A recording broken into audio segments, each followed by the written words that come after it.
Amod police સ્ટેશનના સરભાણ ગામની સીમમાંથી ગત તારીખ 26/6/2024ના એક હેઝાર્ડ વેસ્ટ કેમિકલ ખાલી કરતું ટેન્કર ઝડપાયું હતું.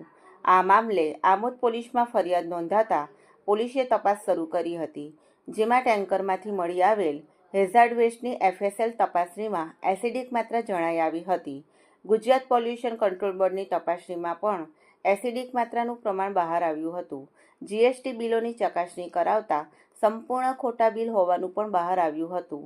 આ મામલામાં પોલીસે ખોટા GST બિલ બનાવી વેસ્ટ નિકાલ કરતી અંકલેશ્વરની સિદ્ધિ સમ્રાટ કેમિકલ કંપની સામે ગુનો દાખલ કર્યો હતો અને આરોપીઓની ધરપકડ કરવામાં પોલીસને સફળતા મળી છે.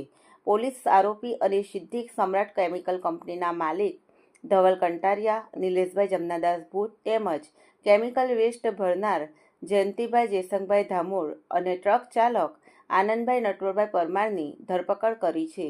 તેઓને કોર્ટમાં રજૂ કરી મોબાઈલ અને ટ્રક કબજે કરવા તેમજ અન્ય આરોપીની ધરપકડ કરવા રિમાન્ડની માંગણી કરી હતી, જેથી આમોદ કોર્ટે 4 આરોપીઓના 2 દિવસના રિમાન્ડ મંજૂર કર્યા હતા.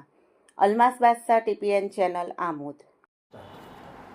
તારીખ 27/6/2024ના રોજ આમોદ પોલીસ સ્ટેશનના સરભાણ સીમમાંથી એક હેઝાર્ડ વેસ્ટ ભરેલું કેમિકલ ટેન્કર પકડાયેલું હતું, જે પાણીનો ત્યાં નિકાલ કરતું હતું, જેની તપાસ ચાલી રહી હતી. એ દરમિયાન જે કેમિકલ વેસ્ટ છે એની FSL તપાસણી કરાવી તથા ગુજરાત પોલ્યુશન કંટ્રોલ બોર્ડ જેમાં તપાસ કરાવતા જેમાં એસિડની માત્રા વધારે જણાઈ આવેલ હતી તથા જેના જે બિલો ઉપયોગ કરવામાં આવેલો હતો, જે GSTના બિલો બોગસ બનાવેલા હતા, તેનો ખરા તરીકે ઉપયોગ કરેલો હતો. જેથી આમોદ પોલીસ સ્ટેશનમાં આ બાબતે ઇપિકો કલમ 277, 284, 336, 465, 467, 468, 471 તથા 120B મુજબ ગુનો નોંધાયેલો હતો.